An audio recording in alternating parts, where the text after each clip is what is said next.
Жетім қыздың аты Айсәуле еді. Бұл есімді оған ешкім дауыстап айтпайтын. Өйткені базарда есім емес, баға маңызды болатын. Таңғы салқын әлі кетпеген. Мал сатылған, киім ілінген, ал бір бұрышта үнсіз отырған адамдар. Айсәуле солардың ішінде. 17-ге енді толған, бірақ көзі әлдеқашан ересек еді. Жетімханадан шыққалы 3 ай. Ал бұл 3-ші базар. Жұмысқа ғана деген еді делдал. Үй тазалайды, ас істейді. Айсәуле сенді. Себебі сенбеске амалы жоқ. Сол күні олар келді. Бай қожайын үнсіз, ауыр көзді. Қасында әйелі әдемі, бірақ жанары су. Қызға ұзақ қарады. Малға қарағандай емес, сынған тағдырға қарағандай. Мынау жарайды деді әйел. Әлсіз деді еркек. Әлсіздер жақсы көнеді деп жауап берді әйел. Саудаласты. Айсәуле сол сәтте адам емес, зат екенін түсінді. Бірақ жыламады. Жыласа арзандап кететінін білді. Үй үлкен еді. Тым үлкен. Тыныш. Алғашқы күндері бәрі жақсы болды. Тамақ бар. Төсек бар. Ұрған жоқ. Айсәуле соған шүкір деді. Бірақ 3-ші түнде бай қожайын шақырды. Мұнда кел. Даусы қатты емес. Бірақ қарсы сөз айтатын дауыс емес. Күндіз әйеліме қызмет қыласың деді ол жай ғана. Айсәуле басын изеді. Ал түнде ол кідірді. Маған. Бұл сөздің артында не тұрғанын Айсәуле толық түсінбеді. Бірақ жүрегі суып кетті. Көнбеске амалым жоқ деді ол сөзін аяқтап. Базарда тағы да сатылғың келмесе. Сол түні Айсәуле алғаш рет өз денесінен ұялып, өз тағдырынан қорықты. Бірақ қашпады. Қайда барарын білмеді. Терезеден ай көрінді. Айда үнсіз. Дәл өзі сияқты. Жетім қыздың тағдыры сол түні 2-ге бөлінді. Бірі тірі қалғаны. Екіншісі ішінде үнсіз өлгені. Қожайынның әйелі таңды ерте қарсы алатын. Айсәуле оны алғаш рет күн сәулесі түспеген ас бөлмеде көрді. Үстінде қымбат шапан, шашы жинақы. Бірақ жүзінде жылылық жоқ. Салқын еді. Өте салқын. Атың кім? Деп сұрамады. Сен деді ғана. Мұнда сен деген біреу ғана бар. Айсәуле басын изеді. Үндемеді. Үнсіздік оның жалғыз қорғаны еді. Ережені біл деді әйел. Таң намазына дейін тұрасың. Үйді жинайсың. Менің киімімді дайындайсың. Көзіме тік қарамайсың. Артық сөз айтпайсың. Ол бір сәт тоқтап қыздың жүзіне үңілді. Ал түнде не болатынын сұрама. Ол сенің ісің емес. Айсәуле сол сәтте түсінді, бұл үйде бәрі біледі. Бірақ ешкім айтпайды. Күндер өте берді. Айсәуле үйренді. Үйдің әр бұрышын, әр сықырын жаттап алды. Бірақ ең қиын нәрсе әйелдің көзқарасы еді. Ол ұрмайтын. Айқайламайтын, тек кейде ыдысты дұрыс жумадың деп табақшаны қайтадан қолына ұстататын. Еденде із қалды деп қайта сүргізетін. Сенің күлгенің артық деп айнадан алыстататын. Бұл сақ нәрсе сияқты. Бірақ күнде адамды іштен қаштатын. Бір күні әйел кенет сұрады, түнде жыладың ба? Айсәуле не дерін білмеді. Жалған айтса өтірікші. Шын айтса әлсіз. Жоқ деді ақырын. Әйел жымиғандай болды. Бірақ ол күлкі емес еді. Дұрыс, бұл үйде жылауға тек бір адам ғана құқылы. Ол мен. Сол кеште Айсәуле өз бөлмесіне кіріп есікті ішінен жапты. Кішкентай бөлме. Терезесі темір тормен. Ол алғаш рет тізесін құшақтап отырды. Мен жаман қыз емеспін. Мен тек тірі қалғым келеді деп ойлады. Түнде қожайынның даусы тағы естілді. Есіктің ар жағынан. Кел, бұл сөз бұрынғыдай қорқынышты емес еді. Одан да қорқыныштысы үйреніп бара жатқаны. Айсәуле сол түні айнаға қарады. Айнадан бір қыз қарап тұрды. Бірақ ол бұрынғы Айсәуле емес еді. Көзінде сұрақ азайып, мойынсыну көбейген. Ал базардағы жетім қыз ішінде ғана қалды. Түн бұл үйге жай ғана келмейтін. Түн бұйрықпен келетін. Айсәуле кешке дейін шаршап жүрсе де, түнде ұйқы келмейтін. Себебі ол ұйқы емес, шақыруды күтетін. Есіктің сықыры. Ауыр қадам. Қысқа ғана сөз. Кел, ол әр жолы тұрар алдында бір сәт кідіріп қалатын. Мүмкін бүгін емес шығар. Бірақ есік ашылатын. Қожайын көп сөйлемейтін. Сұрамайтын, сезім көрсетпейтін. Оның үнсіздігі ұрып соғудан да ауыр еді. Себебі ол Айсәулені адам ретінде көрмейтінін білдіретін. Түн өткен соң таң келетін. Ал таңмен бірге қожайынның әйелі оянатын. Айсәуле таңертең ас әзірлеп жүріп, әйелдің жүзіне қарамауға тырысатын. Бірақ кейде сезетін, әйел бәрін біледі. Әр қадамын, әр түнді.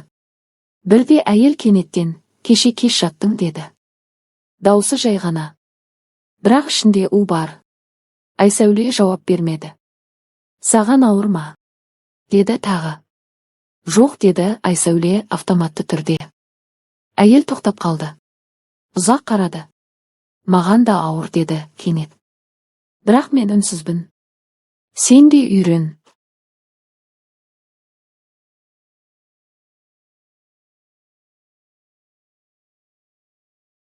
Сол сәтте Айсәуле түсінді, бұл үйде құрбан жалғыз емес.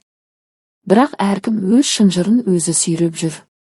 Кей түндері Айсәуле терезеге қарап отыратын. Тордың ар жағындағы аспан еркінеді. Ал өзі тірі торда. Бір күні ол базарды түсінде көрді. Сол бұрышта отырған өзін. Қасында басқа қыздар. Кейбірі кішкентай. Кейбірінің көзі өшкен. Оянып кеткенде жүрегі қатты соқты. Мен тірімін, бірақ тірі сияқты емеспін деп ойлады. Таң атқанда әйел оған жаңа киім берді. Қымбат. Жұмсақ, мұны ки, деді. Енді сен менің ұяттай намысың. Айсәуле сол сөзді түсінбеді. Бірақ жүрегі ауырды. Бұл үйде әр күн сынақ. Әр түн үнсіз келісім. Ал Айсәуле біртіндеп өзіне жат адамға айналып бара жатты. Қожайынның әйелі бұрынғыдан да тыныш бола бастады. Тым тыныш. Айсәуле мұндай тыныштықтың артында бірдеңе жасырынып тұратынын сезетін. Өйткені әйел енді ұрыспайтын, мін тақпайтын. Керісінше кейде өзі шақырып алатын болды. Жаныма отыр, деді бір күні. Айсәуле алғаш рет оның қасына жақындады. Әйелдің қолы суық екен. Ал көзі көзінде бір кезде өшіп қалған үміттің ізі бардай. Сен қорқасың ба? Деп сұрады кенет. Айсәуле жауап бермеді. Қорқыныш туралы айту оны мойындау еді. Мен де қорыққанмын, деді әйел жай ғана. Осы үйге келін болып түскенде. Айсәуле алғаш рет оның адамша сөйлегенін естіді. Бірақ мен үйрендім, деп жалғастырды ол. Үйренбегендер бұл үйде қалмайды. Сол күні әйел Айсәулеге айна келді. Қара, деді. Кімді көріп тұрсың? Айсәуле үнсіз қалды. Өзімді, деді ақырын. Әйел басын шайқады. Жоқ, сен менің жас кезімді көріп тұрсың. Ал бұл, ол бір сәт кідірді, бұл маған ауыр. Содан бастап әйелдің көзқарасы өзгерді. Кейде тым жұмсақ, кейде суық, ал кейде қызғанышқа толы.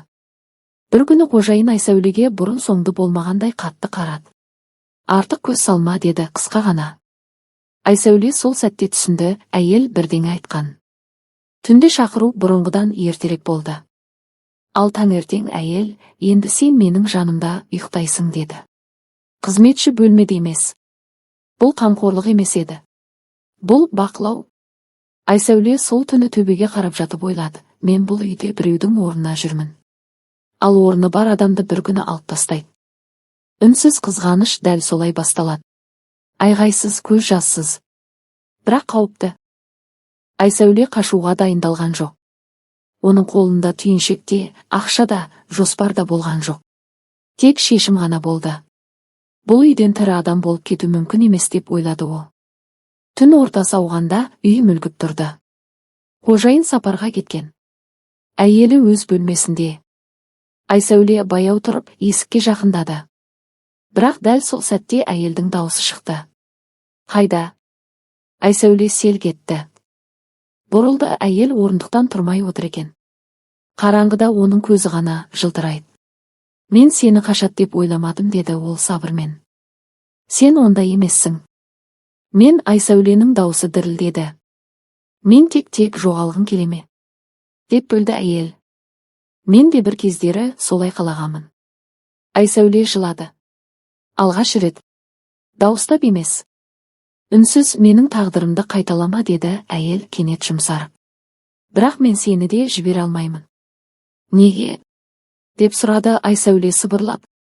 Әйел ұзақ үнсіз қалды. Өйткені сен кетсең, бұл үйдің бар шындығы менімен бірге қалады, деді ақырында. Ал мен жалғыз қалғым келмейді. Сол түні Айсәуле қашпады. Бірақ ол сол түннен кейін басқадан болып оянды. Таңертең әйел оған жаңа құжат әкелді. Енді сенің атың басқа, деді. Басқа өмір. Айсәуле қағазға қарады. Бөтен есім. Бөтен туған жыл. Бөтен тағдыр. Бұл сені қорғайды, деді әйел. Емесе мүлде өшіреді. Айсәуле түсінді, бұл қашу емес. Бұл жоғалу. Ол сол күні аулаға шыққанда қақпаның сыртында ешкім жоқ еді. Базарда өткен өмірде алыста қалған. Ал өзінің кім болғанын енді тек түсінде ғана көретін болды. Бірнеше күннен кейін бұл үйде бір қауесет тарады. Қыз өз еркімен кетіп қалыпты, деді біреулер. Із-түссіз жоғалыпты, деді екіншілер. Ал шындықты ешкім айтпады. Өйткені шындық ауыр. Қожайын бұрынғыдай өмір сүрді. Бірақ түнде енді ешкімді шақырмады. Әйелі айнаға сирек қарайтын болды. Өйткені айнадан бір кезде өзі құрбан еткен қызды көретіндей сезінетін. Ал Айсәуле, ол бір қалада, бір ауылда, бір пойызда жүрген шығар. Немесе мүлде басқа атпен өмір сүріп жүрген болар. Бірақ бір нәрсе анық еді, ол зат болып сатылған қыз емес. Ол үнсіз көнген күн емес. Ол өз тағдырын өз қолымен тоқтатқан жетім қыз. Ал кейде түнде базар жақтан бір қыздың даусы естілетіндей болады, дейді. Мен бармын, бірақ мен енді ешкімнің меншігі емеспін.